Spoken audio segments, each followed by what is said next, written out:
All right, everybody, I am back with a brand new DC update. And before I get into the few videos I'm going to show you, or pictures I'm going to show you from today's update, I did want to correct something from my video yesterday.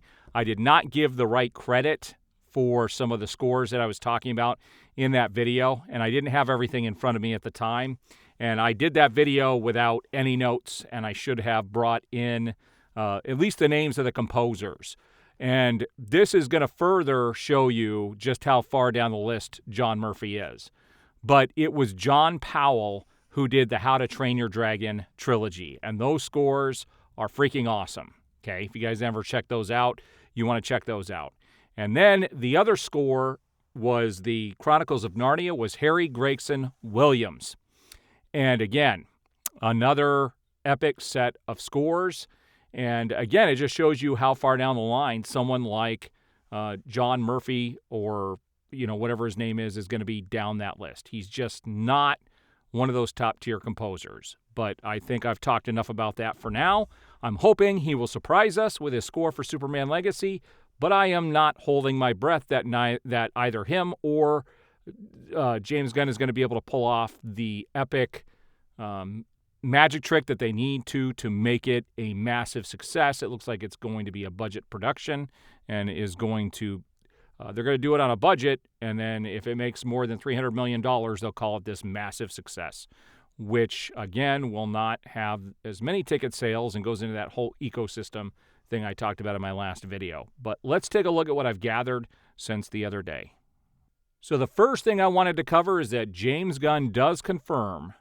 So the first thing I wanted to bring up today, and this is something that I brought up in a previous video, but I didn't really spend any time talking about it, but it says Warner Brothers is reportedly eyeing a 26-year-old to replace Henry Cavill as Superman. And it says if the rumors are true, David Corenswet is first in line to become the new Man of Steel. And this was from an article that came out back on December 2nd of 2019. So this was a little over 4 years ago, okay? And what's crazy about this is he is now Superman. And I have this feeling, and I brought this up with several of the actors, even the girl who's playing Lois Lane, I think she was talked about in a previous article as well. And what I think happened is that Warner Brothers had this plan that they were going to move forward with in replacing the Snyderverse, but things got put on hold. And what is happening now is James Gunn is just coming in and he's picking up where they left off, where they wanted to go with this. And I do believe that he's not really hiring some of these individuals. They were already preordained to play these characters with the last regime, and he's just coming in and executing the plan that they had. I really have a feeling that that's what's going on. Here's another one of those AI photos. It looks like they're on some sort of a naval ship here, making some plans. I don't know what this would be in regards to. It's not quite as good as some of the other AI photos, but I will include this in the folder. And if you notice, talking about hands and fingers again, Superman has one too many fingers. It actually looks like he's got 1, 2, 3, 4, 5, 6 fingers there on his hands. So AI is not perfect at creating people. It's kind of funny to watch. But another one of those cool, interesting photos.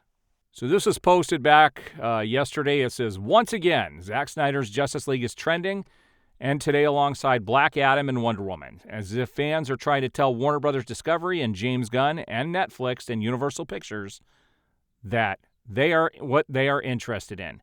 And this person tagged Zack Snyder, The Rock, Patty Jenkins, myself, and Our Movie News. And it is funny, these things will continue to trend, and I notice these pop up all the time, but there's nothing consistent with what they're doing with the DCU that trends unless they make one announcement or another.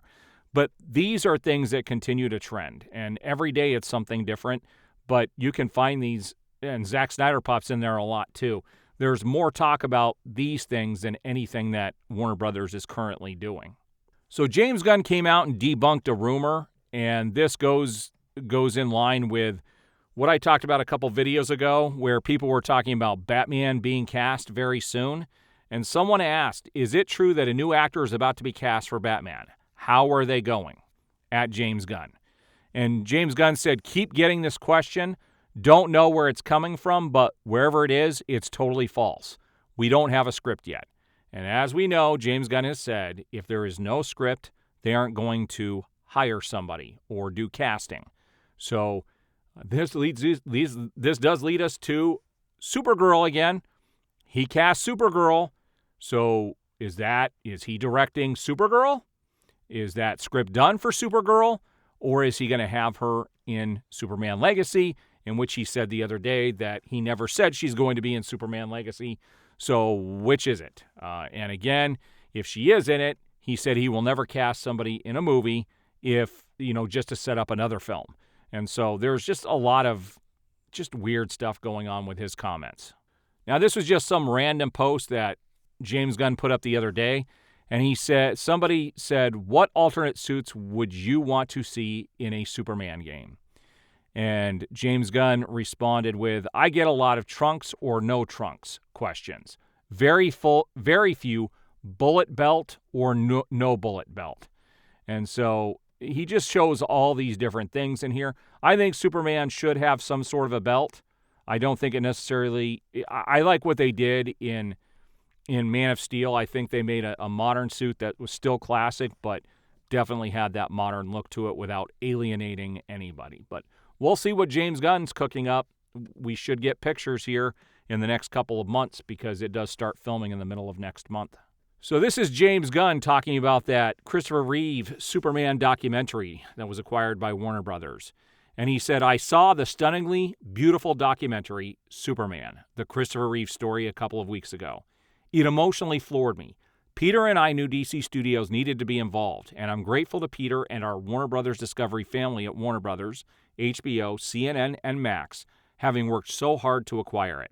It's a wonderful film by wonderful filmmakers, not only for people like me who love Reeves' work, but for everyone. And I am looking forward to watching this when it does get released, and we'll have a review for it as soon as I have a chance to see it. Now, I haven't been able to confirm which these are, but it says over 13 animated DC movies are set to leave Max by February 29th, which means they are going to license these out to some other streaming platform, but we don't know which yet. So the star of Blue Beetle, Maridueña, confirms that he will return as Blue Beetle in the DCU.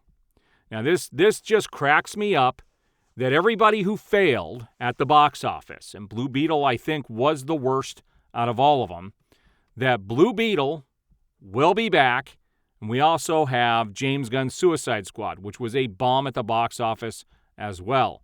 That these are the people that get to continue on in the DC universe while the films that made close to $1 billion get shoved to the side. Again, it's one of those things where Warner Brothers is doing things on the cheap, and they don't. It seems like if you fail upwards, which is just crazy.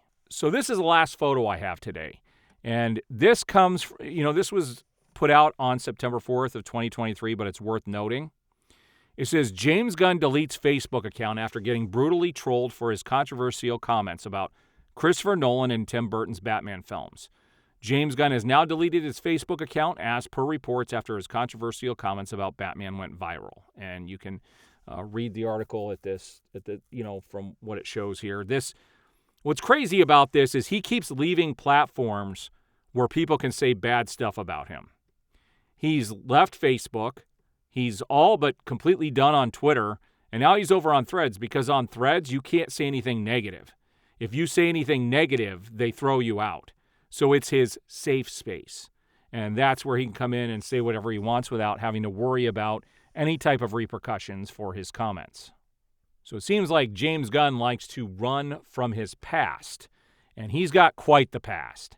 I highly encourage everybody to do their research on James Gunn and see a lot of the stuff that he has done in the past. And you can make your own decision on what kind of a person he is, and if he's the guy that should be in charge of these DC properties. All right, guys, there's my update for the day. I will see you on the next update.